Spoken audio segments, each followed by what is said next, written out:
조갑제 TV 시청자 여러분 안녕하십니까? 몇 년 전에 제 외손자가 그때 5살 때인데 이렇게 이야기를 했습니다. 친구한테 욕하면 안 된다. 그런데 김정일한테 욕하는 건 괜찮다. 이렇게 했더니 외손자가 어떻게 욕해요? 라고 물었습니다. 그래서 제가 요렇게 하라고 알려주었어요. 그날 이후에는 텔레비전에 김정일만 나오면 아주 외손자가 욕을 했습니다. 그런데 한 몇 달 지나니까 김정일이가 나와도 외손자는 욕을 하지 않고 평양에 사는 김정일 씨라고 하고 있었습니다. 제가 물었습니다. 왜 그렇게 바뀌었느냐고. 대답이 아빠가 그러는데 김정일이 욕하면 다친대요. 이렇게 이야기하는 것이었습니다. 또 한 몇 년 지나니까 이 외손자가 저를 찾아오더니 요사이 친구들끼리 욕하고 싶으면 김정은이 욕해요 라고 이야기를 했습니다. 뭐라고 욕하느냐 하니까 막 입에 담을 수 없는 그런 욕을 하더랍니다. 그리고 왜 욕하느냐고 물어봤더니 대답이 김정은이 할아버지가 우리나라 쳐들어왔잖아요. 그래서 욕해도 우리 선생님이 화내지 않아요 라고 했습니다. 그러니까 김정일이 할아버지, 김정은이 할아버지가 유교 남침을 했다는 것을 이 선생님이 잘 가르쳐 줬다는 뜻이죠. 그런데 앞으로 교과서에서 김일성이가 남침했다는 이야기가 없어질 가능성이 있습니다. 그건 어쨌든 동요를 들으면 민심을 안다고 합니다. 어린 마음은 천심일 수도 있습니다. 김정은이가 평창쇼를 통해서 이런 어린이들의 마음을 바꾸지는 못했을 것입니다. 이 동서냉전 시절에 서독과 동독 정보기관은 서로 우스개 수집 작전을 벌였다고 합니다. 유행하는 우스개를 수집해가지고 분석해가지고 그 사회에 어떤 변화가 있고 민심이 바뀌느냐 그것을 파악하기 위함이었다는 겁니다. 그런데 이 양쪽 정보기관 간부들은 그런 우스개 수집 보고서가 올라오는 것을 은근히 기다렸다고 해요.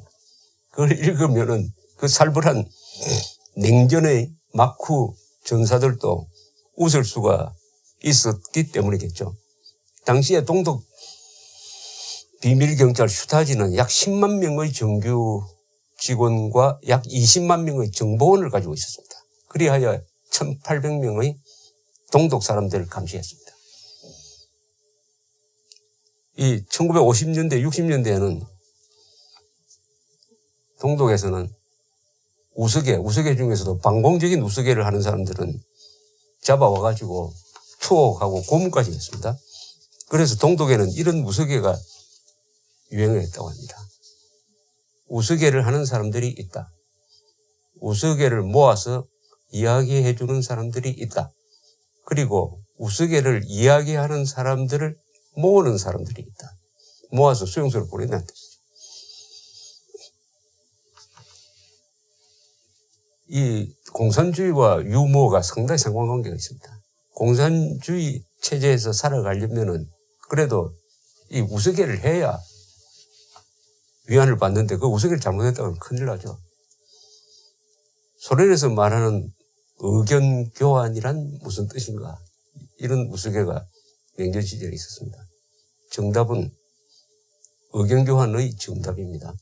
한 모스크바 시민이 자신의 의견을 지닌 채 KGB에 붙들려가서 고문을 받은 뒤 나올 때는 자신의 의견을 거기에 놓아두고 KGB의 의견을 갖고 나오는 것, 그것이 소련식 소통이다. 이게 의견 교환이랍니다. 1987년 12월 워싱턴에서 열린 미소 정상회담 때 레이건이 고르바초프 서기장에게 이런 농담을 했다고 적혀 있습니다. 레이건은 아주 농담을 잘하는 사람입니다. 이야기를 아주 구수하게 해요. 레이건이 이렇게 이야기했습니다. 고르바초프가 소련 공산당 서기장이 되었는데 보드카 판매를 제한하는 정책을 펼쳤다. 국민들이 보드카를 너무 많이 마셨기 때문이었다. 이 조치 후 사람들은 보드카를 사재기 하려고 상점 앞에서 몇 시간 동안이나 줄을 서 있었다. 하루는 한 젊은이가 더 이상 기다리지 못하겠다. 정말이지 진절머리가 난다. 고르바초프를 찾아가서 그를 직접 쏘아 죽이겠다 하고는 사라졌다. 그런데 1시간쯤 지나자 그 젊은이가 다시 왔다.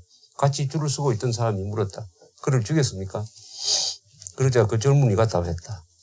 말 말아요. 그게 여기보다 줄이 더 길었습니다. 레이건은 소련 농업의 4대 문제는 뭐냐고 묻고 이렇게 자문자답했습니다. 봄, 여름, 가을, 그리고 겨울. 레이건은 공산주의를 잘 아는 사람이었습니다.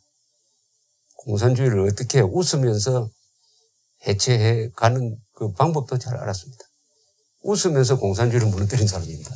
레이건 대통령은 이렇게 이야기했습니다. 공산주의자는 마르크스 레닌을 읽은 사람이고 반공주의자는 마르크스 레닌을 잘 아는 사람이다. 행복이라는 걸 두고 나라마다 그 행복을 정의하는 게 다릅니다. 이탈리아 사람들의 행복은 애인과 파스타를 먹으면서 축구를 구경하는 것이랍니다. 영국 사람들의 행복은 직구전 농담이 적중했을 때, 독일 사람들의 행복은 계획대로 일이 착착 진행될 때, 스페인 사람들의 행복은 맛있는 식사를 하고 낮잠을 잘 때, 일본인의 행복은 식사를 빨리 끝내고 다시 일을 시작할 때, 북한 사람들의 행복은 뭐냐? 밤중에 집 안으로 들어온 비밀 경찰이 집을 잘못 찾은 것을 알고 돌아갈 때랍니다. 한국인의 행복은 뭐랄까요?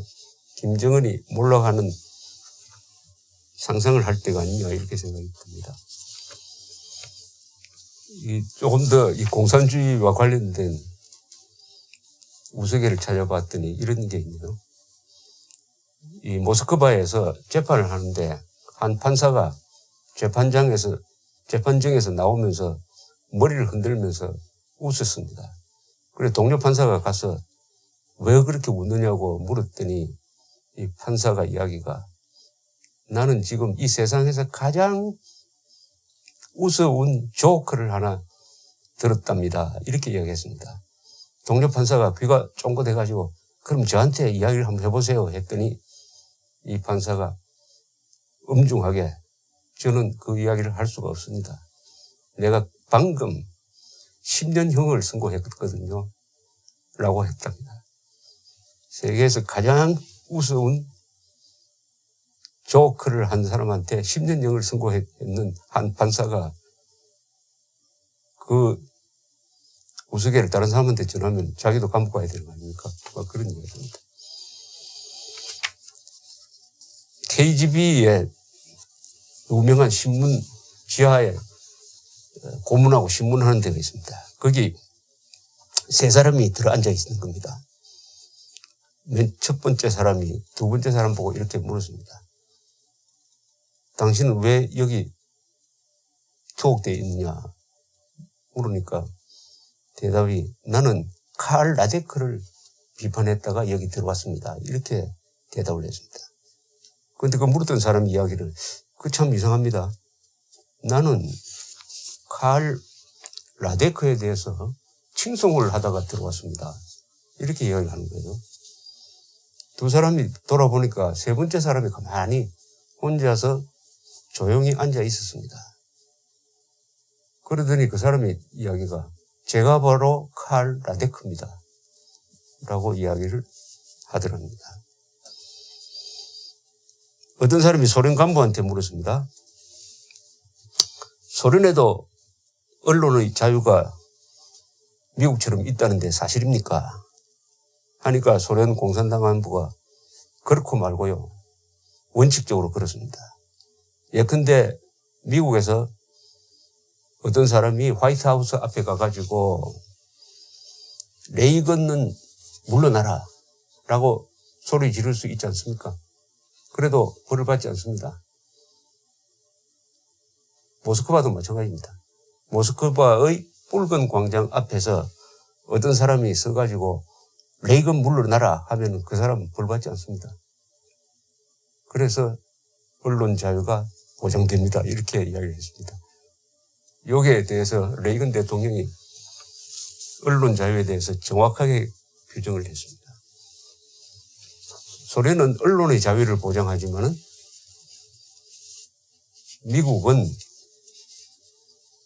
freedom after speech, 언론 이후의 자유를 보장한다. 즉 어떤 발언을 한 다음의 자유, 어떤 발언을 한 다음, 그러니까 레이건 대통령을 비판하고 나서도 자유를 보장하고, 소련의 언론 자유는 발언한 다음의 자유는 보장하지 않는다. 이런 점잖은 조크를 한 적이 있습니다. 이 소련에서 일어났던 여러 가지 기가 막힌 일을 이 조크로밖에 위안을 받을 수밖에 없는데, 이런 또 이야기가 하나 있네요. 소련 지식인들에 대한 경고입니다. 경고가 몇 조, 1조, 2조가 있습니다. 첫째, 5조입니다. 소련 지식인들에 대한 경고 1, 첫째, 생각하지 마라. 둘째, 생각을 한다고 하더라도 말하지 마라. 셋째, 생각하고 말하더라도 절대로 쓰지 마라. 네 번째, 생각하고 말하고 쓰더라도 절대로 서명하지 말라. 다섯 번째, 생각하고 말하고 쓰고 사인했다면은 그 다음에는 놀라지 마라. 놀라지 마라는 건 뭡니까? KGB가 밤중에 문을 열고 들어와도 놀라지 마라. 그런 이야기죠. 아주 나이 든 할머니가 손녀한테 이야기합니다.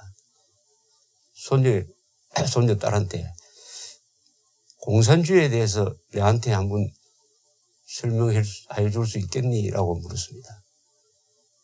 공산주의 밑에서는 사람이 어떻게 살게 되지? 아마 학교에서 배웠을 것 아니냐라고 물었더니 손녀가 이렇게 대답하는 것입니다. 물론 배웠고 말고요. 우리가 공산주의를 이룩한다면은 모든 상점에 물건이 꽉 차게 될 것입니다. 버터도 있고 쇠고기도 있고 소세지도 있고, 그리고 모든 사람들이 가서 원하는 걸 다 살 수 있게 될 것입니다. 이렇게 손녀가 설명했더니 할머니가 아, 그랬구나. 바로 짜르 시대처럼 그렇게 된다는 이야기지 하고 대답을 했다는 겁니다. 결국 70년간의 소련의 볼셰비키 혁명, 수천만을 죽인 혁명이 도달하려고 하는 그 세상은 짜르 전제 시절에 있었던 그 수준이었다. 그러니까 70년 동안 소련 공산주의는 거꾸로 70년 동안 돌아가서 짜르 시대로 돌아가는 것도 하지 못하고 무너졌다. 이런 이야기입니다. 북한도 마찬가지 아니겠습니까? 북한의 남자 평균 키는 점점 줄어들었습니다. 그러니까 북한은 1945년 이후에 70년 동안 앞으로 간 게 아니라 뒤로 갔습니다. 뒤로. 그러니까 조선조를 향해서 갔어요. 대한민국은 앞으로 갔습니다. 그러니까 2018년이 되니까 이 남북한의 차이는 140년입니다. 뒤로 간 70년과 앞으로 간 70년의 차이 140년입니다. 이건 제가 농담이 아닙니다. 지금 농담한다고 하니까 여기까지 농담이라고 들으시면 안 되고, 어떤 경제학자가 조사한 게 있습니다. 북한의 1990년대의 북한의 생활 수준을 쌀 임금이란 기준으로 비교를 했더니 북한의 생활 수준은 조선조의 철종 고종 시절보다 못 산다 라는 결론에, 수치적 결론에 도달했습니다. 그런데 북한 철종 고종 시절은 그러면 어떤 시절이냐 하면은 조선조는 뒤로 갈수록 못 살게 됩니다. 그러니까 철종 고종 시절이 조선조에서 가장 못 삽니다. 그것보다 1990년대의 북한이 더 못 살았다. 그러니까 수십만이 굶어 죽은 거 아니겠습니까? 철종 고종 시절에 그렇게 많이 굶어 죽지 않았습니다. 그런 체제의 종말이 바로 김정은 정권으로서 이제 끝나게 될 것이다. 이런 희망을 가지고 그날 오면은 또 무슨 우스개를 하나 만들어낼지. 여러분, 공산주의는 정색을 하고 논리적으로 싸우는 방법도 있지만은 사실 그럴 만한 가치가 없는 역사의 쓰레기통으로 들어간 이론입니다. 거기에 영혼을 판 여기 남한의 주사파는 세계 최악의 집단입니다. 그러니까 이런 집단을 상대로 뭐 논리를 따지면서 이야기한다는 것도 사실 허무한 점이 있습니다. 그러니까 그런 자들을 아마 한마디로 할 수 있는 우스개가 있을 것입니다. 그 우스개가 북한 정권과 종북 세력을 무너뜨리는 그 결정적 우스개를 한번 찾아보시기 바랍니다. 감사합니다.